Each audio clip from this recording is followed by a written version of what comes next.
Hi friends, welcome to RS educations. Guys, ఈ రోజు మనం వార్తలో నిలిచినటువంటి అంతర్జాతీయ, జాతీయ మరియు రాష్ట్రీయ అంశాల గురించి అండ్ వార్తలో నిలిచినటువంటి వ్యక్తులు మరియు క్రీడా సంబంధిత అంశాల గురించి ఈ రోజు ఈ వీడియోలో మనం డిస్కస్ చేయబోతున్నాం. సో మెయిన్గా కాన్సెప్ట్లోకి వచ్చేద్దాం. ఈ రోజు మనం 26 జూన్ 2021కు సంబంధించినటువంటి కరెంట్ అఫైర్స్ గురించి డిస్కస్ చేయబోతున్నాం. So let start. ఈ రోజు మనకి ఒక కరెంట్ అఫైర్స్ లో చాలా ఇంపార్టెంట్ థాట్స్ గురించి అండ్ థింగ్స్ ఇచ్చినటువంటి ఫస్ట్ టాపిక్ వచ్చేసరికి ఏంటి అంటే ఐఐటి మద్రాస్. ఇటీవల కాలంలో కూడా చూసాం మనం ఈ ఐఐటి మద్రాస్ కి సంబంధించినటువంటి అంశాలు ఎన్నోసార్లు మనకి వార్తలో నిలవడం జరిగింది. అండ్ లాస్ట్ 1 వీక్ అప్పుడు కూడా మనం ఈ ఐఐటి మద్రాస్ కి సంబంధించినటువంటి ఇంపార్టెంట్ కరెంట్ అఫైర్స్ లో మనకి చాలా ఇంపార్టెంట్ వార్తలు నిలిచినటువంటి అంశాల గురించి మనం డిస్కస్ చేయడం అనేది జరిగింది. సో అటువంటి వాటిల్లో మరొక ముఖ్యమైన అంశం ఈ రోజు మనకి వార్తలో నిలిచింది. ఐఐటి మద్రాస్కు సంబంధించి మనకి 15 నుండి 20 అంశాల వరకు కూడా మనం ఇటీవల చెప్పుకోవడం అనేది జరిగింది కరెంట్ అఫైర్స్లో. ప్రస్తుతం మనకి గడిచిన ఈ 2 వారాల్లో మనకి మెయిన్గా తీసుకుంటే ఐఐటి మద్రాస్ గురించి ఎక్కువగా మనకి వార్తలో నిలిచింది. మెయిన్గా తీసుకుంటే మనకి 3D హౌస్ అని చెప్పి ఐఐటి మద్రాస్ వారు బిల్డ్ చేసినటువంటి ఒక టెక్నాలజీ ముఖ్యమైన అంశంగా వార్తలో నిలిచిందని చెప్పుకున్నాం. అండ్ ఇండస్ట్రీస్ కాంక్లేవ్ అని చెప్పే ఒక అంశం కూడా మనకి వార్తలో నిలిచింది. ఈ విధంగా మనకి ఇటీవల కాలంలో ఈ వారంలోనే మనకి 2 సార్లు మనకి వార్తల్లో ఐఐటి మద్రాస్ అనేది నిలవడం జరిగింది. సో ఈ యొక్క ఐఐటి మద్రాస్ పైన ప్రత్యేకమైనటువంటి శ్రద్ధ వహించండి. ఐఐటి మద్రాస్కి సంబంధించినటువంటి ఈ యొక్క దేనికి ఏనంటే మనకి మెయిన్గా ఈ యొక్క టెక్నాలజీకి సంబంధించినటువంటి అంశాలపైన ప్రత్యేకమైనటువంటి దృష్టి పెట్టండి. దీని పట్ల మనకి ఎక్కువగా కూడా బిట్స్ అనేది అడగడం జరుగుతుంది. సో పోటీ పరీక్షలకు సిద్ధమవుతున్న వారు ఇటు యొక్క ఐఐటి మద్రాస్ కావచ్చు ఇటువంటి వాటి పట్ల ఎక్కువగా శ్రద్ధ వహించండి. అండ్ మెయిన్గా తీసుకుంటే ఇటీవల మనకి టచ్ సెన్సిటివ్ వాచ్ అని చెప్పి ఒక ముఖ్యమైన టెక్నాలజీకి సంబంధించినటువంటి ఒక అంశం చూసాం. సో అది కూడా మనకి ఎవరి ఆధ్వర్యంలో జరిగిందంటే ఐఐటి వారి ద్వారా జరిగింది. ఐఐటి కాన్పూర్ వారు నిర్వహించారు. అండ్ అదేవిధంగా మనకి తీసుకుంటే లిథియం అయాన్ బ్యాటరీకి సంబంధించినటువంటి ఒక ఇంపార్టెంట్ టెక్నాలజీ అది తీసుకుంటే మనకి ఐఐటి గౌహతి అని చెప్పి. అండ్ ఇటీవల కాలంలో ఐఐటి గౌహతి నిర్ణయించినటువంటి మరొక అంశం ఏంటి అంటే ఈశాన్య రాష్ట్రాల్లో రైల్వేస్కి సంబంధించినటువంటి ఒక ముఖ్యమైన అంశం. సో ఈ విధంగా వివిధ రకాలైనటువంటి అంశాల ద్వారా మనకి ఎన్నోసార్లు మనకి ఈ యొక్క ఐఐటి అనేది వార్తలో నిలవడం అనేది జరిగింది. ఇటీవల తీసుకుంటే మనకి మైక్రో ఫిల్ట్రేషన్ ప్రాసెస్ గురించి చూసాం. సో దానికి సంబంధించి కూడా ఐఐటి గౌహతి వార్తలో నిలిచింది. And ministry of house and urban వార్తలో నిలిచింది ఐఐటి ఖరగ్పూర్. ఈ విధంగా మనకి ఐఐటికి సంబంధించి ఐఐటి మద్రాస్ కావచ్చు, ఐఐటి గౌహతి కావచ్చు, అండ్ ఐఐటి ఖరగ్పూర్ కావచ్చు, ఇలా వివిధ రకాలైనటువంటి ఐఐటీస్ అనేవి మనకి ఇటీవల మనకి ఎక్కువగా వార్తలు నిలవడం అనేది జరిగింది. సో అటువంటి వాటిలో తీసుకుంటే ఈ రోజు మనకి మెయిన్గా ఐఐటి మద్రాస్ అనేది ముఖ్యంగా వార్తలు నిలిచింది. క్యాన్సర్ అల్గరిథంకి సంబంధించి అంటే మనకి మెయిన్గా తీసుకుంటే ఈ యొక్క ఐఐటి మద్రాస్ ముఖ్యంగా మనకి క్యాన్సర్ అల్గరిథం పార్కింగ్స్ అని చెప్పే ఒక ప్రత్యేకమైనటువంటి వ్యాధిని ఈ రోజు గుర్తించడం అనేది జరిగింది. అటువంటి వ్యాధికి సంబంధించినటువంటి ఒక టెక్నాలజీని కనిపెట్టి ఐఐటి మద్రాస్ మనకి వార్తలో నిలిచింది. మెయిన్గా తీసుకుంటే మసచ్యూసెట్స్ యూనివర్సిటీ అండ్ మరొక అనుబంధ సంస్థ అయినటువంటి ఐఐటి వారితో కలిసి ఈ యొక్క సంస్థ 2 ఆధ్వర్యంలో అంటే ఈ 2టి అనుబంధ సంస్థగా దీనిని కనుగొనడం అనేది జరిగింది. మనకి మెయిన్గా క్యాన్సర్ అల్గరిథం పార్కింగ్స్ అని చెప్పి ఒక ప్రత్యేకమైనటువంటి వ్యాధి దేశంలోనే మొట్టమొదటిసారిగా ఈ యొక్క అనుబంధ సంస్థతో కలిసి దీనిని కనిపెట్టినటువంటిది ఏది అంటే మనకి తీసుకుంటే ఐఐటి మద్రాస్.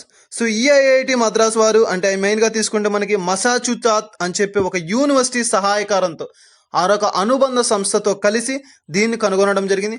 అండ్ దీనికి మెయిన్గా ప్రధాన కార్యాలయం ఎక్కడ అంటే అమెరికా అని చెప్పవచ్చు. అండ్ నెక్స్ట్ తీసుకుంటే ఐఐటి మద్రాస్లో సెంటర్ ఫర్ కాంపిటేషనల్ ఎరేసీ సిస్టమ్ అని చెప్పి ఒక సంస్థ ద్వారా మనకి ఐఐటి మద్రాస్లోని centre for computational brain research అనే ఒక సంస్థ మనకి మసాచుసెట్స్ ఇన్స్టిట్యూట్ అని చెప్పి ఈ యొక్క 2టి ఆధ్వర్యంలో మనకి ఈ యొక్క టెక్నాలజీ అనేది కనుగొనడం అనేది జరిగింది. బయోమైక్రోఫ్లూయిడిన్ అనే ఒక వ్యాక్సినేషన్ మనకి మెయిన్గా మనకి రాయబడిందని చెప్పవచ్చు. మనకి మెయిన్గా తీసుకుంటే ఈ యొక్క ఐఐటి మద్రాస్కి సంబంధించి కావచ్చు, ఈ యొక్క వ్యాధులకు సంబంధించి కావచ్చు, సో ఈ యొక్క టెక్నాలజీకి సంబంధించి ఏ యొక్క మ్యాగజైన్లో దీన్ని రాయడం జరిగింది అంటే మనకి బయోమైక్రోఫ్లూయిడిన్ అని చెప్పే ఒక మ్యాగజైన్లో దీని గురించి రాయడం అనేది జరిగింది. ఈ విధంగా మనకి వార్తల్లో మెయిన్ థింగ్గా తీసుకుంటే ఐఐటి మద్రాస్కి సంబంధించి ఈ యొక్క అనుబంధ సంస్థ అయినటువంటి మసాచుసెట్స్ అని చెప్పే ఒక యూనివర్సిటీ సహకారంతో ఈ యొక్క టెక్నాలజీని కనుగొనడం అయితే జరిగింది. మనకి క్యాన్సర్ అల్గరిథం పార్కింగ్స్ అని చెప్పే ఒక వ్యాధిని. సో గాయస్ చాలా ఇంపార్టెంట్ ఇటీవల కాలంలో మనకి పోటీ పరీక్షలకు సంబంధించి ఎక్కువగా కూడా ఈ యొక్క ప్రశ్నలపై స్ట్రెస్ చేయడం అనేది జరుగుతుంది. సో పోటీ పరీక్షలకు ప్రిపేర్ అవుతున్న వారు ఎవరైతే ఉన్నారో వారు ప్రత్యేకమైనటువంటి శ్రద్ధ వహించండి. మెయిన్గా మనకు తీసుకుంటే ఈ యొక్క ఐఐటీస్కి సంబంధించి మెయిన్గా ఇటీవల కాలంలో కూడా ఎక్కువగా ఈ యొక్క ఐఐటీస్ పైన బిడ్స్ రావడం అనేది జరిగింది. అండ్ ప్రజెంట్ ఉన్న సిచ్యువేషన్లో అయితే మనకి ఎక్కువగా కూడా ఈ యొక్క ఐఐటి అనేది వీక్లీ ఒక్కసారైనా సరే వార్తల్లో నిలుస్తుంది. సో ఈ యొక్క అంశంపై ప్రత్యేకమైనటువంటి శ్రద్ధ వహించండి. ఎందుకు అంటే ఏ అంశం అయితే వార్తల్లో మనకి ఎక్కువగా నిలుస్తుందో, ఎక్కువ సార్లు అనేది రావడం జరుగుతుందో, సో అటువంటి అనేవి మనకి ఇంపార్టెంట్గా చెప్పుకోవడం అనేది జరుగుతుంది. సో వాటి పట్ల ప్రత్యేకమైనటువంటి శ్రద్ధ వహించండి. ఇది మనకి వార్తల్లో ఈ రోజు నిలిచినటువంటి ఐఐటి మద్రాస్కు సంబంధించి వారు కనుగొన్నటువంటి న్యూ టెక్నాలజీ, ఒక వ్యాధిని కనుగొనడం కోసం ఉపయోగించినటువంటి టెక్నాలజీ మనకి ఈ రోజు వార్తలో నిలిచింది. And UNO, united nations of organisation, మనకి ఐక్యరాజ్య సమితి మనకి ఈ రోజు వార్తలో నిలిచింది. చాలా ఇంపార్టెంట్. మనకి ఇటీవల కాలంలో తరచూ వార్తలో నిలిచినటువంటి అంశాలలో ముఖ్యమైనది ఏది అంటే మనకి ఈ యొక్క యుఎన్ఓ, ఐక్యరాజ్య సమితి. సో ఈ యొక్క ఐక్యరాజ్య సమితికి సంబంధించినటువంటి ఒక సంస్థ, సంబంధించినటువంటి ఒక పాయింట్ మనకి వార్తలో నిలిచింది. అది ఏంటి అంటే ఎకోసాక్. చాలా ఇంపార్టెంట్. ఎకోసాక్ అని చెప్పే ఒక అంశం మనకి ఈ రోజు వార్తలో నిలిచింది. ఎకనామిక్, సోషల్, కల్చర్ అని చెప్పే ఒక యుఎన్ఓకి సంబంధించిన ఒక అంశం మనకి ఈ రోజు వార్తలో నిలిచింది. సో చాలా ఇంపార్టెంట్. మనకి ఈ యొక్క ఐక్యరాజ్య సమితికి సంబంధించి ఎప్పుడు ఏర్పడింది అంటే మనకి ఇది 1945లో ఈ యొక్క ఐక్యరాజ్య సమితి ఏర్పడింది. సో ఈ యొక్క యుఎన్ఓ అనేది ఏర్పడడానికి గల కారణం ఏంటి, దీని యొక్క ముఖ్య ఉద్దేశం ఏంటి అంటే మనకి యొక్క 2వ ప్రపంచ యుద్ధం తరువాత సో మన యొక్క ప్రపంచం మొత్తం కూడా ఈ యొక్క యుద్ధాల సమయంలో, ఈ యొక్క యుద్ధాల ద్వారా ప్రపంచం అంతా అతలాకుతలమవుతున్నటువంటి సమయంలో సో శాంతిని నెలకొల్పాలి. సో శాంతిని నెలకొల్పడం ద్వారా యొక్క యుద్ధాలను ఆపవచ్చు. అండ్ ప్రతి ఒక్కరిలో శాంతికి సంబంధించిన భావాలను రేకెత్తించాలి అని చెప్పే ఒక ఉద్దేశంతో ఏర్పాటు చేయబడింది మనకి యొక్క శాంతికి సంబంధించిన ఒక సమూహం, సంబంధించిన ఒక సంస్థే మనకి యుఎన్ఓ. అతి పెద్ద సంస్థ అని చెప్పి చెప్పవచ్చు, రాజ్యాంగబద్ధ సంస్థ అని చెప్పి చెప్పవచ్చు. మనకి ప్రపంచం వ్యాప్తంగా తీసుకుంటే మనకి యొక్క ప్రపంచంలోనే శాంతిని నెలకొల్పే ఒక ముఖ్యమైనటువంటి ఉద్దేశంతో ఏర్పరచబడినటువంటి సంస్థనే మనకి ఈ యొక్క UNO, united nations of organisation, మనకి ఈ యొక్క ఐక్యరాజ్య సమితి అని చెప్పే ఒక సంస్థ. సో దీనికి సంబంధించి మనకి ఒక 2వ ప్రపంచ యుద్ధం తరువాత 1945వ సంవత్సరంలో ఈ యొక్క ఐక్యరాజ్య సమితి అనేది ఏర్పడింది. సో ఈ యొక్క ఐక్యరాజ్య సమితికి సంబంధించినటువంటి ఈ యొక్క ఎకోసాక్ మనకి ఈ రోజు వార్తలో నిలిచింది. సో ఎకనామిక్, సోషల్, కల్చర్ అని చెప్పే ఒక ఆర్గనైజేషన్కి సంబంధించిన ఒక అంశం మనకి ఈ రోజు వార్తలో నిలిచింది. చాలా ఇంపార్టెంట్. మనకి ప్రజెంట్ తీసుకుంటే ఐక్యరాజ్య సమితి. సో ఈ యొక్క ఐక్యరాజ్య సమితిని మొత్తంగా మనం ఎన్ని భాగాలుగా విభజించారు అండ్ మెయిన్గా దీని యొక్క అంగాలు ఏంటి అంటే మొత్తంగా 6 అంగాల నుంచి ఇది కలిగింది అని చెప్పి చెప్పవచ్చు. సో ఈ యొక్క ఐక్యరాజ్య సమితి అనేది మొత్తం 6 అంగాలను కలిగి ఉంటుంది. సో ఆ యొక్క 6 అంగాలకు సంబంధించి ఏంటి అంటే మనకి ఫస్ట్ తీసుకుంటే United nations general assembly. So మనకి యొక్క యుఎన్ నేషన్ యొక్క జనరల్ అసెంబ్లీ, సామాజిక మన యొక్క అసెంబ్లీ అని చెప్పి చెప్పవచ్చు, సమాజం కోసం సమావేశాలు అని చెప్పి చెప్పవచ్చు. And next United nation security, మనకి చాలా important. United nation security country అని చెప్పి చెప్పవచ్చు. మనకి ఈ యొక్క యుఎన్ఎస్సి అని చెప్పి చెప్తాం. And next ICJ, and next ESC, and next UEM, and next వచ్చేసరికి నెక్స్ట్ చాలా ఇంపార్టెంట్ మనకి యుఎస్. సో ఈ యొక్క 6 అంగాల నుంచి మనకి ఈ యొక్క ఐక్యరాజ్య సమితి అనేది ఏర్పడడం జరిగింది. మనకి ఫస్ట్ వచ్చేసరికి ఏంటి అంటే యుఎన్జిసి, అండ్ నెక్స్ట్ మనకి చాలా ఇంపార్టెంట్ యుఎన్సియు, అండ్ నెక్స్ట్ వచ్చేసరికి ICJ, economic, social, culture, ESC, and next UEM, and next వచ్చేసరికి యుఎన్సి. సో ఈ యొక్క 6 రకాలైనటువంటి యొక్క అంగాల ద్వారా ఈ యొక్క ఐక్యరాజ్య సమితి అనేది ఏర్పడడం జరిగింది. సో ఫస్ట్ చెప్పుకున్నాం మనకి యుఎన్జేఏసి అని చెప్పి. సో అది ఏంటి అంటే యునైటెడ్ నేషన్ జనరల్ అసెంబ్లీ, దీనినే మనం యుఎన్జిఏ అని చెప్పి చెప్తాం. And next United nation security country, దీన్నే మనం ఏం చెప్తామంటే యుఎన్ఎస్సి అంటే. అండ్ నెక్స్ట్ ఐసీజే అంటే ఏంటి అంటే ఇంటర్నేషనల్ కోర్ట్ ఆఫ్ జస్టిస్. ఇటీవల కాలంలో మనకి యొక్క ఇంటర్నేషనల్ కోర్ట్ ఆఫ్ జస్టిస్కి సంబంధించి కూడా చాలా అంశాలు చూస్తున్నాం. And economic, social, culture present మనం ఈ రోజు వార్త నుంచి ఉండే ఒక అంశమే మనకి యొక్క ఎకనామిక్, సోషల్, కల్చర్. సో దీని గురించి కూడా డిస్కస్ చేద్దాం. అండ్ నెక్స్ట్ వచ్చేసరికి యునైటెడ్ ట్రస్టెడ్ మెకానిజం అని చెప్పి చెప్పవచ్చు. సో యునైటెడ్ ట్రస్టెడ్ మెన్షన్ అని చెప్పి చెప్తాం. సో మనకి ఈ యొక్క యూటీఎం అని చెప్పి. And next United nation secretariat, UNS. So ఈ యొక్క 6 అంగాల నుంచి మనకి ఈ యొక్క ఐక్యరాజ్య సమితి అనేది ఫామ్ అవడం జరిగింది.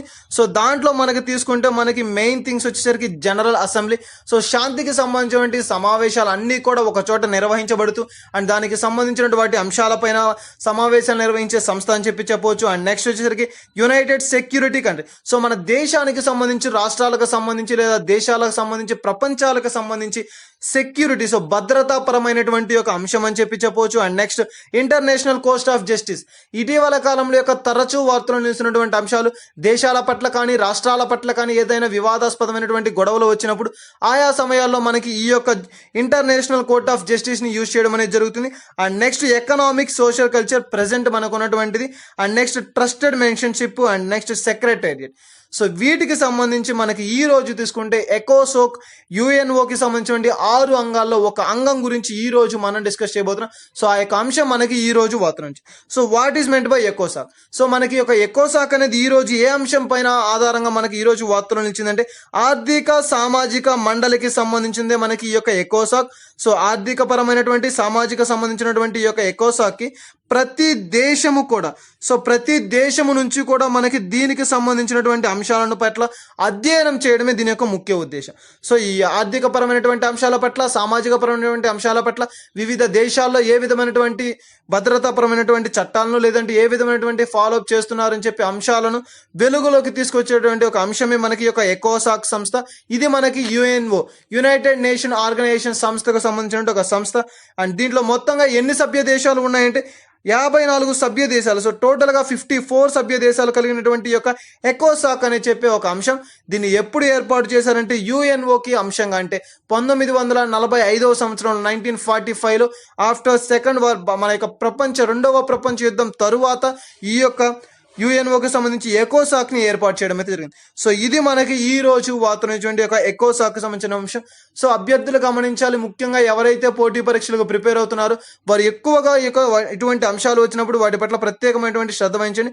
అండ్ మెయిన్ ఇంపార్టెంట్ థింగ్ వచ్చేసరికి మనకి ఈ యొక్క యుఎన్ఓ, సో చాలా ఇంపార్టెంట్. మనకి ప్రతి పరీక్షల్లో కూడా, ప్రతి ఒక్క ఎగ్జామ్ పాయింట్ ఆఫ్ వ్యూలో మనకి ఈ యొక్క పోటీ పరీక్షలు ఎవరైతే చూస్తున్నారో వారందరికీ కూడా చాలా ఇంపార్టెంట్ థింగ్ ఇది. ప్రతి ఒక్క అంశం మనకి తరచూ వార్తలు నిలుస్తుంది యుఎన్ఓకి సంబంధించి. ఇటీవల కాలంలో మనకి 10 days బ్యాక్ నుంచి కూడా ఈ యొక్క యుఎన్ఓకి సంబంధించి ప్రతిరోజు కూడా ఒక అప్డేట్ ని చూస్తున్నాం. యుఎన్ఓ అనుబంధ సంస్థ అని చెప్పి యుఎన్ఓకి సంస్థలు కలిసి ఒక మనకి మెయిన్గా వరల్డ్ హెల్త్ ఆర్గనైజేషన్ తో లింకప్ అవడం అని చెప్పి, అండ్ ఒక 4 సంస్థలు కలిసి యొక్క యానిమల్స్ సంరక్షణ కోసం వాటి యొక్క పరిరక్షణ బాధ్యతలను చేపట్టాయని చెప్పి, సో ఇటువంటి అంశాలతో మనకు తరచూ వార్తలు నిలుస్తుంది ఈ యొక్క యుఎన్ఓ, యునైటెడ్ నేషన్స్ ఆర్గనైజేషన్, ఐక్యరాజ్య సమితి. శాంతిని నెలకొల్పేటువంటి ఒక ముఖ్యమైన ఉద్దేశంతో, ఒక సారాంశంతో ఏర్పాటు చేయబడింది మనకి ఈ యొక్క యుఎన్ఓ.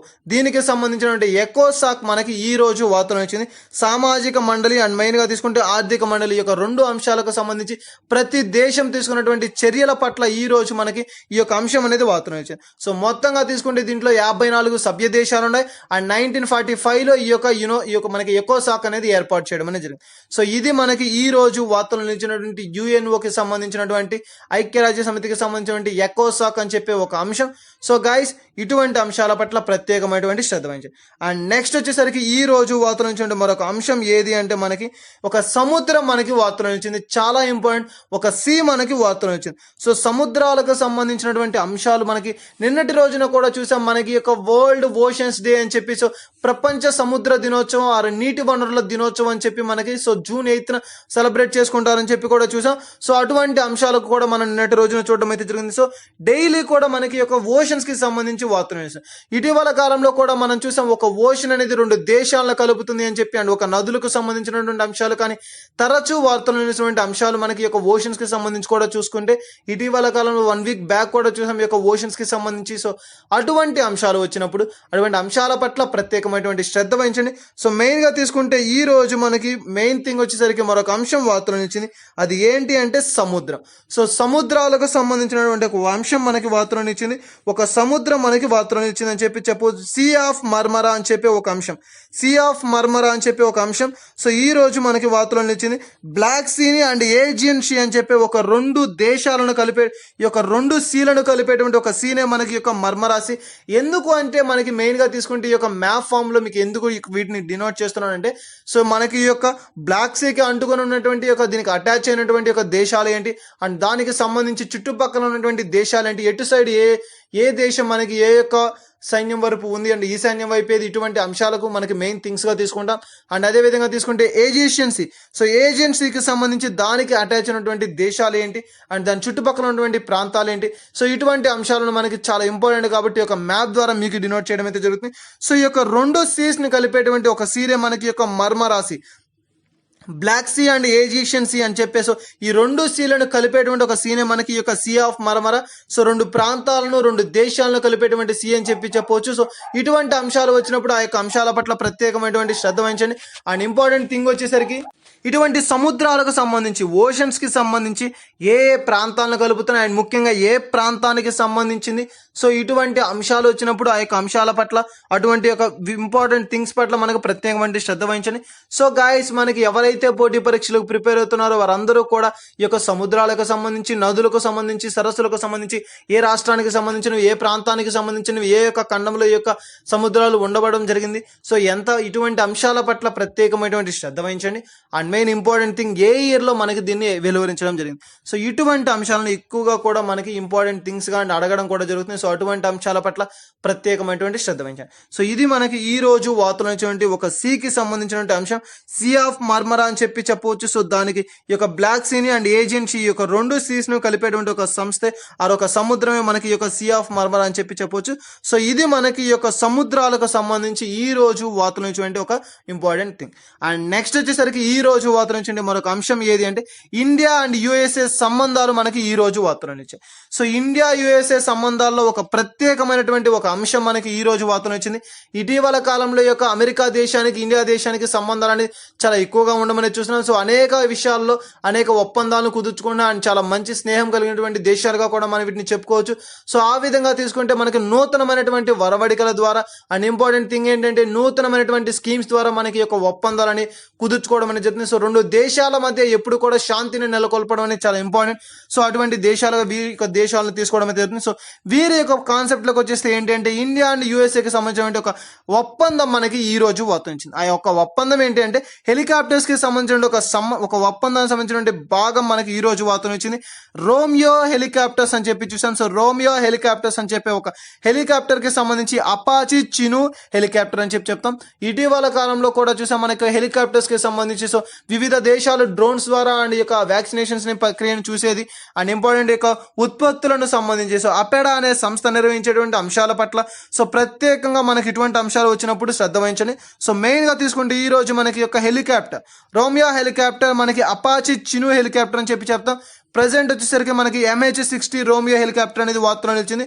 సో మొత్తంగా ఈ యొక్క MH-60 రోమియో హెలికాప్టర్ని ఎగుమతి చేసే ఒక అంశంతో అండ్ చాలా ఇంపార్టెంట్ థింగ్. సో ఇతర దేశాలకు కావచ్చు, మన దేశానికి ఎక్స్పోర్ట్ చేసుకునే ఒక అంశంతో అండ్ సో మొత్తంగా తీసుకుంటే దీని యొక్క వెలను చెల్లించి అండ్ చాలా ఇంపార్టెంట్, మొత్తంగా దీని ఎన్ని హెలికాప్టర్స్ని ఆర్డర్ ఇచ్చారని చెప్తే 24 హెలికాప్టర్స్ని USA నుండి ఎగుమతి అని చెప్పి ఒక అంశంతో చాలా ఇంపార్టెంట్. మనకి ఈ యొక్క ఏదైనా సరే ఇతర రాష్ట్రాల నుంచి ఏదైనా ఉత్పత్తులు కావచ్చు, పారిశ్రామిక అంశాలు కావచ్చు అండ్ ముఖ్యంగా ఎగుమతులు చేసుకునేటువంటి అంశాలు కావచ్చు, ఇటువంటి అంశాలు వచ్చినప్పుడు ప్రత్యేకమైనటువంటి శ్రద్ధ వహించండి. ఇటీవల కాలంలో చూసాం ఈ యొక్క అపెడా సంస్థకి సంబంధించి ఎగుమతులను ఉత్పత్తి చేసేటువంటి ఒక సంస్థ అని చెప్పి సో యూకేకి ఎగుమతి చేస్తూ మనకి ఈ యొక్క ఎయిర్ స్పేస్ తో సంబంధించి ఒక అంశంతో వారితో ఒక ఒప్పందం కుదుర్చుకోవడం జరిగిందని చెప్పి, అది ఎందుకు అంటే త్వరితగతిన మనకి ఈ యొక్క ఫ్రూట్ అనేది మనకి 2 to 3 days లో దాని యొక్క రుచిని అండ్ దాని యొక్క వాల్యూని కోల్పోవడం అయితే జరుగుతుంది. సో దానిని విత్ ఇన్ స్పాన్ ఆఫ్ టైంలోనే వారికి అందించేటువంటి ఒక వినూత్నమైనటువంటి కార్యక్రమంలో భాగంగానే సో వారు త్వరితగతిన దాన్ని అందించాలని చెప్పి ఒక ముఖ్య ఉద్దేశంతో దీన్ని ఏర్పాటు చేయడం అయితే జరిగింది. సో ఆ హెలికాప్టర్స్ ని యూజ్ చేసి త్వరితగతిన ఆ యొక్క దేశాలకు కావచ్చు, ఆ యొక్క రాష్ట్రాలకు వీటిని తరలించేటువంటి ప్రక్రియ అని చెప్పి సో ఆ విధంగా మనకి ఇటీవల కాలం నుంచి కూడా మనకి యొక్క డ్రోన్స్ కావచ్చు, లేదంటే యొక్క హెలికాప్టర్స్ కావచ్చు తరచూ వార్తలు నిలుస్తున్నాయి. సో అటువంటి అంశాలకు సంబంధించి చూస్తే మనకి ఈ రోజు యొక్క MH-60 రోమియో హెలికాప్టర్ ని చూసాం. అండ్ అదే విధంగా తీసుకుంటే సముద్రాలకు సంబంధించి ఇండియా నౌకాయానం అని చెప్పి సో సముద్రాలకు సంబంధించి అటువంటి అంశాలను తీసుకుంటే చాలా ఇంపార్టెంట్ థింగ్ ఈ యొక్క సముద్రాలకు సంబంధించినటువంటి రక్షణాపరమైనటువంటి అంశాలు, భద్రతాపరమైనటువంటి అంశాలకు సంబంధించి తీసుకుంటే సో ఇటీవల కాలంలో కూడా వివిధ రకమైన యొక్క అంశాలను చూస్తే మనకి యొక్క రక్షణ శాఖ మంత్రి గారు రాజ్నాథ్ సింగ్ గారు ఇటీవల కాలంలో యొక్క హెలికాప్టర్స్ కి సంబంధించి రక్షణ రంగంలో కూడా హెలికాప్టర్స్ ఉండాలి అండ్ యొక్క ఆ మందులను వారికి సప్లై చేసే విధంగా, వారికి ఎగుమతి చేసే విధంగా ఉండాలని చెప్పే ఉద్దేశంతో ఒక హెలికాప్టర్స్ ని మనకి మొత్తంగా 50 కోట్ల రూపాయలు ఖర్చు పెట్టి వాటి కొరకు తయారు చేపిస్తున్నారని చెప్పి కూడా చూసాం. సో వివిధ రకాలైనటువంటి అంశాలతోటి, వివిధ రకాలైన కారణాల వల్ల ఈ యొక్క హెలికాప్టర్స్ కూడా మనకి ఆ యొక్క అంశాలు తరచూ వార్తలునిస్తున్నాయి. సో ఆ విధంగా తీసుకుంటే మనకి ఈ రోజు యొక్క ఇండియా అండ్ యుఎస్ఏకి సంబంధించిన ఒక ఒప్పందం మేరకు భాగంగా ఈ యొక్క ప్రత్యేకమైనటువంటి హెలికాప్టర్స్ వార్తలు వచ్చే Romeo helicopters, so Apache చిను helicopter అని కూడా చెప్పవచ్చు. సో ఏ యొక్క హెలికాప్టర్ ద్వారా అంటే మనకు ముఖ్యంగా తీసుకుంటే MH-60 Romeo helicopter. So 24 helicopters అనేది మనకి ఎగుమతి చేయడం అనేది జరుగుతుంది సో యుఎస్ఏ నుంచి. సో ఈ విధంగా ఈ యొక్క హెలికాప్టర్స్ కి సంబంధించిన ఒక ఒప్పందం తోటి ఇండియా యుఎస్ఏ సంబంధాల్లో భాగంగా మనకి ఈ యొక్క అంశం అనేది ఈ రోజు వార్తలు నిలిచడం జరిగింది. సో ఇది మనకి ఈ రోజు వార్తలు నిలిచినటువంటి ఇండియా అండ్ యుఎస్ఏ సంబంధాల్లో నుంచి ఒక ముఖ్యమైనటువంటి అంశం. అండ్ నెక్స్ట్ వచ్చేసరికి ఈ రోజు వార్తలు నుంచి మరొక అంశం ఏది అంటే university ranking. So university rankings కి సంబంధించి మనకి ఈ రోజు వార్తలో నిలిచింది CWUR అని చెప్తాం, centre of world university rankings అని, ఆ centre for world university rankings అని చెప్తాం. ఇటీవల కాలంలో మనకి ప్రతి సంవత్సరం కూడా ఈ యొక్క ర్యాంకింగ్స్ అనేది వెలువరిస్తారు. సో అటువంటి వాటిని తీసుకుంటే యూనివర్సిటీ ర్యాంకింగ్స్ మనకి ఈ రోజు వార్తలో నిలిచాయి. CWUR అని కూడా చెప్పవచ్చు. దీని యొక్క ప్రధాన కార్యాలయం మనకి CWUR అత్యున్నతమైనటువంటి న్యాయస్థానం అని చెప్పవచ్చు. అత్యున్నతమైనటువంటి విద్యను అందించేటువంటి విశ్వవిద్యాలయాల్లో పేరు ప్రఖ్యాతులు పొందినటువంటి టాప్ 2000 యూనివర్సిటీని ఈ యొక్క లిస్ట్ ద్వారా వెలువరించడం అయితే జరిగింది. సో ఈ యొక్క యూనివర్సిటీ ర్యాంకింగ్స్ ద్వారా ఈ యొక్క CWUR అనే ఒక సంస్థ, centre for world university rankings అనే సంస్థ, దీన్ని ఈ రోజు మనకి 2000కు పైగా ఉన్నటువంటి టాప్ యూనివర్సిటీస్ ని ఈ రోజు విశ్వవిద్యాలయాల లిస్ట్ ని విడుదల చేస్తూ వార్తలు ఇచ్చారు. సో అందులో తీసుకుంటే మనకి టోటల్ గా 2000 యూనివర్సిటీస్ కి సంబంధించి టాప్ ప్లేసెస్ లో 68th యూనివర్సిటీగా మనకి మన యొక్క భారతదేశం నుండి టోటల్ గా తీసుకుంటే మనకి 68 యూనివర్సిటీలు మన భారతదేశం నుండి ఎంపికాయి. 2000 యూనివర్సిటీలో 68 యూనివర్సిటీలు మన భారతదేశం నుంచి ఎంపికాయి. So top first place India పరంగా తీసుకుంటే మనకి ఇండియన్ పరంగా తీసుకుంటే Indian Institute of Ahmedabad Gujarat లో ఉంది. So Indian Institute of Ahmedabad మన భారతదేశం పరంగా తీసుకుంటే ఫస్ట్ ప్లేస్. అండ్ అదే విధంగా తీసుకుంటే 2000 ర్యాంకింగ్స్ లో తీసుకుంటే 415th ప్లేస్ లో మనకి ఈ యొక్క గుజరాత్ కి సంబంధించి ఇండియన్ ఇన్స్టిట్యూట్ ఆఫ్ అహ్మదాబాద్ అని చెప్పి యూనివర్సిటీ ఉండడం అనేది జరుగుతుంది. అండ్ నెక్స్ట్ వచ్చేసరికి ఇండియా పరంగా తీసుకుంటే ఫస్ట్ ప్లేస్ అండ్ ప్రపంచ వ్యాప్తంగా తీసుకుంటే 415వ స్థానాన్ని కలిగి ఉన్నటువంటి ఒక Indian institute Ahmedabad. And next వచ్చేసరికి IISc బంగ్లాదేశ్ కి సంబంధించి ప్రపంచ వ్యాప్తంగా తీసుకుంటే 483వ స్థానాన్ని కలిగి ఉంది. అదే మన భారతదేశంగా తీసుకుంటే మనకి మొత్తంగా ఈ సెకండ్ ప్లేస్ ని కలిగి ఉన్నటువంటి అంశం. సో ఇండియా పరంగా 483 అండ్ ప్రపంచ వ్యాప్తంగా 483 అండ్ మన భారతదేశ పరంగా తీసుకుంటే సెకండ్ ప్లేస్ ని కలిగి ఉన్నటువంటిది IISc అని చెప్పే ఒక university. And next Tata institute అని చెప్పవచ్చు. Tata institute Maharashtra. So third place ని కలిగి ఉన్నటువంటి అంశం మనకి ఈ యొక్క మహారాష్ట్రకి సంబంధించి టాటా ఇన్స్టిట్యూట్. అదే మన భారతదేశ పరంగా కాకుండా ప్రపంచ వ్యాప్తంగా టాప్ 2000 ప్లేసెస్ లో తీసుకుంటే 543 ఆర్ 573 అని చెప్పవచ్చు. సో అంతటి ర్యాంకింగ్స్ ని కలిగినటువంటి దేశాల జాబితాలకు మన భారతదేశం కూడా నిలిచిందని చెప్పవచ్చు. సో 2000లో మన యొక్క భారతదేశానికి 68 యూనివర్సిటీస్ ని కలిగి ఉంది. అండ్ 4th ప్లేస్ లో వచ్చేసరికి IIT బాంబే అండ్ ఆంధ్ర. మనకి అదే విధంగా ప్రపంచ వ్యాప్తంగా తీసుకుంటే 560 ప్లేస్ అని చెప్పవచ్చు. అండ్ నెక్స్ట్ తీసుకుంటే ఇండ్రాక్ట్ అని చెప్పవచ్చు. ఇర్డికార్ అని చెప్పి ఒక 5th ప్లేస్ లో మన భారతదేశానికి సంబంధించినటువంటి ఒక యూనివర్సిటీ ఉండడం అనేది జరుగుతుంది. సో ఈ విధంగా తీసుకుంటే టోటల్ గా 5th ప్లేసెస్ కి సంబంధించినటువంటి అంశాలు మన భారతదేశంలో. అదే విధంగా టాప్ 2000లో 68 యూనివర్సిటీస్ ని కలిగి ఉన్నటువంటి మన దేశంగా ఈ యొక్క భారతదేశాన్ని చెప్పుకోవచ్చు.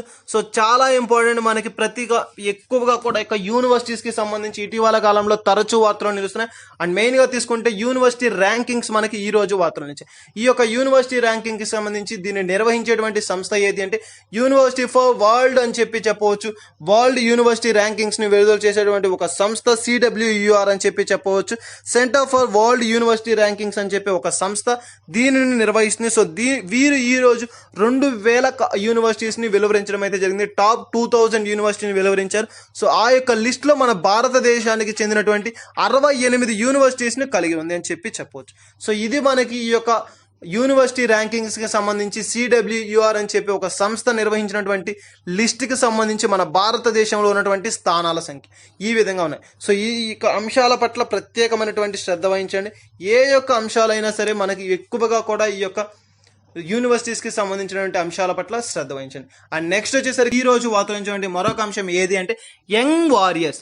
సో యువతకు సంబంధించి ఒక యువతకు మనకి వారియర్స్ గా మీరే ఒక యువత అనేది మనకి మెయిన్ థింగ్ గా తీసుకోవడం అనేది జరుగుతుంది. సో వారే ప్రస్తుతం ఉన్నటువంటి భారతదేశమైనటువంటి తొలి మెట్టులు అని చెప్పి కూడా చెప్పవచ్చు.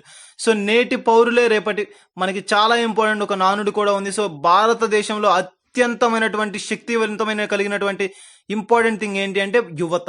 సో యువకులు ఎక్కువగా కలిగినటువంటి దేశం ఏది అంటే మన భారతదేశం అని చెప్పవచ్చు. సో అటువంటి యొక్క యువతకు సంబంధించి యంగ్ వారియర్స్ అని చెప్పి ఒక స్కీమ్ మనకి ఈ రోజు వార్తల్లో నిలిచింది. మినిస్ట్రీ ఆఫ్ యూత్ అండ్ మనకి స్పేస్ అని చెప్పి ఒక అంశంతో దీనిని నిర్వహించడం అయితే జరుగుతుంది. సో టోటల్ గా మనకి ఎన్ని రకాలైనటువంటి సంస్థలు దీన్ని నిర్వహిస్తున్నారని దీని యొక్క ముఖ్య ఉద్దేశం ఏంటి అంటే Ministry of Youth and Space and అదేవిధంగా Ministry of Health and Welfare and అదేవిధంగా తీసుకుంటే యూనిసెఫ్. సో యూనిసెఫ్ అని చెప్పి వచ్చింది UNO మనకి ఐక్యరాజ్య సమితి అనుబంధ సంస్థలు ఎక్కడ వచ్చినా ఎప్పుడు వచ్చినా కూడా దాని పట్ల ప్రత్యేకంగా శ్రద్ధ వహించండి. ముఖ్యంగా దాని యొక్క ప్రధాన కార్యాలయాలు చూస్తే మనకి మెయిన్ గా ఈ యొక్క యూనిసెఫ్ అంటే ఈ యొక్క మెయిన్ గా తీసుకుంటే ఐక్యరాజ్య సమితి అనుబంధ సంస్థలు వచ్చినప్పుడు దాని యొక్క మెయిన్ గా ప్రధాన కార్యాలను గుర్తుపెట్టుకోండి, ఎందుకంటే అవి చాలా ఇంపార్టెంట్. దీనికి సంబంధించి ప్రధాన కార్యం వచ్చేసి స్విట్జర్లాండ్ అని చెప్పవచ్చు.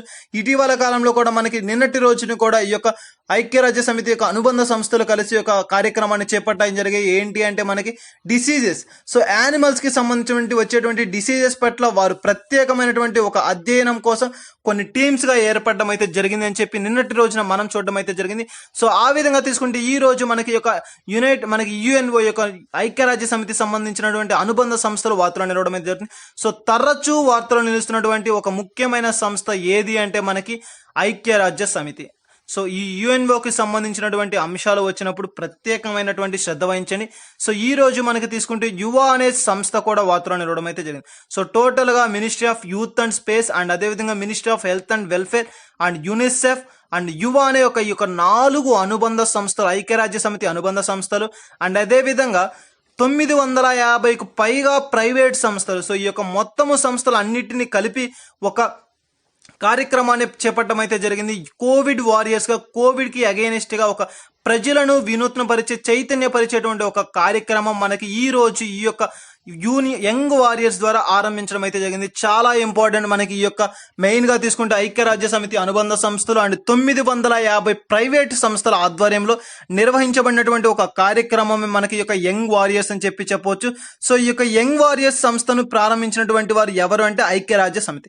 సో ఈ యొక్క ఐక్యరాజ్య సమితి అనుబంధ సంస్థలు అండ్ 950 ప్రైవేట్ సంస్థలతో కలిసి మన దేశంలో ఉన్నటువంటి యువతను ఆధారంగా చేసుకుని వారిని కలిపి కోవిడ్ వారియర్స్ గా కోవిడ్ కి అగైనెస్ట్ గా ఒక ఇతరులను మోటివేట్ చేసే విధంగా అంటే ప్రజలను చైతన్యవంతులుగా చేసే విధంగా అండ్ దానికి కావాల్సినటువంటి జాగ్రత్తలు ఎటువంటి జాగ్రత్తలను తీసుకోవాలి అండ్ ఎటువంటి నియమ నిబంధనలను పాటించాలి ఇటువంటి అంశాల పట్ల అవగాహన కలిగించేటువంటి ఒక సదస్సు లాంటి ఒక కార్యక్రమాన్ని ఏర్పాటు చేసి యంగ్ వారియర్స్ అనే ఒక పేరిట కోవిడ్ కి వ్యతిరేకంగా ఈ యొక్క ప్రజలను చైతన్యవంతులు చేసే విధంగా ఈ యొక్క కార్యక్రమాన్ని చేపట్టడం అయితే జరిగింది. సో ఇటువంటి వినూత్నమైనటువంటి కార్యక్రమాలు వచ్చినప్పుడు ఏ యొక్క సంస్థల ఆధ్వర్యంలో నిర్వహించబడుతున్నాయి అండ్ ముఖ్యంగా తీసుకుంటే ఐక్యరాజ్య సమితి అనుబంధ సంస్థలు వచ్చిన ప్రతిసారి కూడా మనకి దాని యొక్క ప్రధాన కార్యాలయాలు ఎక్కడ ఉన్నాయి అండ్ ఏ అంశాల ఆధారంగా దీనిని నిర్వహిస్తున్నారు. సో ఇటువంటి అంశాల పట్ల ప్రత్యేకంగా శ్రద్ధ వహించాలి. సో ఇది మనకి ఈ రోజు వార్తలు ఇచ్చినటువంటి యంగ్ వారియర్స్ కి సంబంధించి ఈ యొక్క ఐక్యరాజ్య సమితి అనుబంధ సంస్థలు తీసుకున్నటువంటి ఒక అధ్యయనం అని చెప్పవచ్చు. కోవిడ్ అగైనెస్ట్ అని చెప్పి సో యంగ్ వారియర్స్ అంటే యువతను ఆధారం చేసుకొని ఈ రోజు యొక్క కార్యక్రమాన్ని చేపట్టడం అయితే జరిగింది. సో ఇది మనకి ఈ రోజు వార్తలు ఇచ్చినటువంటి ముఖ్యమైన అంశం. సో యువతకు సంబంధించి యంగ్ వారియర్స్ అనే ఒక స్కీమ్ తోటి ఈ రోజు ఈ యొక్క అంశం వార్తలో నిలవడం అయితే జరిగింది. అండ్ ఈ రోజు వార్తల నుంచి మరొక అంశం ఏది అంటే ఇస్రో. సో ఇస్రోకి సంబంధించి మనకి ఈ యొక్క అంశం మనకి వార్తలు నిలవడం అయితే జరిగింది. చాలా ఇంపార్టెంట్ మనకి ఈ యొక్క ఇస్రోకి సంబంధించి అండ్ డిఆర్డిఓకి సంబంధించి డిఫెన్స్ ఆర్గనైజేషన్ కి సంబంధించి కావచ్చు, లేదంటే ఈ యొక్క ఇస్రోలకి సంబంధించి కావచ్చు. ఎందుకు అంటే ప్రస్తుత సాంకేతిక రంగంలో పరిజ్ఞానంలో ఒక గొప్ప ఉన్నతమైనటువంటి స్థానాలు కలిగినటువంటి 2 సంస్థలుగా తీసుకుంటాం. సో ఆ యొక్క సంస్థల్లో తీసుకుంటే మనకి ఈ యొక్క ఇస్రోకి సంబంధించి ఒక కీలకమైనటువంటి అంశం ప్రకటన మనకి ఈ రోజు వార్తలను ఇచ్చింది. సో ప్రస్తుతం మనకి యొక్క జితేంద్ర సింగ్ గారు, సో కేంద్ర మంత్రిగా వ్యవహరిస్తున్నటువంటి వ్యక్తి, విధులను నిర్వహిస్తున్నటువంటి వ్యక్తి, వీరు మనకి ఈ రోజు వార్తలు ఇచ్చారు. సో జితేంద్ర సింగ్ గారు మినిస్ట్రీ ఆఫ్ డెవలప్మెంట్ ఆఫ్ మనకి ఈస్టర్న్ స్టేట్ అని చెప్పవచ్చు. ఈశాన్య రాష్ట్రాలకు సంబంధించి అభివృద్ధి కొరకు ఏర్పాటు చేయబడినటువంటి ఒక మంత్రి గారు, మంత్రిత్వ శాఖగా తండ్రి ఈ రోజు వీరు వార్తలు నిలవడం అయితే జరిగింది. సో వారే ఎవరంటే జితేంద్ర సింగ్ గారు. సో జితేంద్ర సింగ్ గారు ఒక ప్రకటన చేస్తూ వార్తలు ఇచ్చారు. సో ఈశాన్య రాష్ట్రాల్లో కనుక సాంకేతిక సహాయం అనేది అండ్ మెయిన్గా తీసుకుంటే దానికి సంబంధించిన అంశాల పట్ల ఇస్రో మీకు ఎప్పుడు సహకారంగా ఉంటుంది అని చెప్పి. సో ఇస్రోకి సంబంధించి మనకి ఈ యొక్క ఈశాన్య రాష్ట్రాల్లో ఉన్నటువంటి సాంకేతిక పరిజ్ఞానం కావచ్చు, అభివృద్ధి కొరకు ఇస్రో మీకు సహాయకరంగా ఉంటుంది అని చెప్పి ఈ రోజు ఒక కీలకమైనటువంటి ప్రకటనను విడుదల చేస్తూ మనకి ఈ యొక్క వంశం వార్తలు ఇవ్వడం అయితే జరిగింది. సో ఈ విధంగా తీసుకుంటే మనకి ఈ యొక్క ఇస్రోకి సంబంధించిన కీలకమైనటువంటి ప్రకటన మనకి వార్తలు నిలవడం అయితే జరిగింది. చాలా ఇంపార్టెంట్. మనకి ఇటీవల కాలంలో తరచూ వార్తలు నిలిచినటువంటి అంశాల్లో ముఖ్యంగా సాంకేతిక రంగంలో అభివృద్ధి చెందినటువంటి ఒక అంశం ఏది అంటే ఇస్రో అని చెప్పవచ్చు. సో ఇస్రో వారు అండ్ డిఆర్డిఓ వారు ఇటీవల కాలంలో వివిధ రకాలైనటువంటి కార్యక్రమాలను చేపట్టారు. అండ్ యొక్క కరోనా కాలంలో కూడా ఎన్నో ముఖ్యమైనటువంటి కీలకమైనటువంటి అంశాలను వెలువరిస్తూ వార్తలు ఇచ్చారు. సో ఇది మనకి ఈ రోజు వార్తలు ఇచ్చినటువంటి ఇస్రోకి సంబంధించిన ఒక కీలకమైన జాతీయ మరియు రాష్ట్రీయ అంశాలకు సంబంధించి అండ్ వార్తలు ఇచ్చినటువంటి వ్యక్తులు మరియు క్రీడా సంబంధిత అంశాలకు సంబంధించినటువంటి అంశాలు. సో ఇవే కాకుండా మన ఛానల్లో మరెన్నో నోటిఫికేషన్ సంబంధించినటువంటి అప్డేట్స్ కావచ్చు అండ్ జాబ్ ప్రొఫైల్స్ గురించి కూడా మన ఛానల్లో అప్లోడ్ చేయడం అనేది జరిగింది. సో ఇంట్రెస్టింగ్ క్యాండిడేట్స్ ఎవరన్నా ఉంటే విజిట్ చేయండి. మా వీడియోస్ కానీ మా యొక్క డైలీ అప్డేట్స్ కానీ మీకు కనుక రావాలి అంటే, మీరు కనుక పొందాలి అంటే సబ్స్క్రైబ్ చేసుకోండి. Thank you.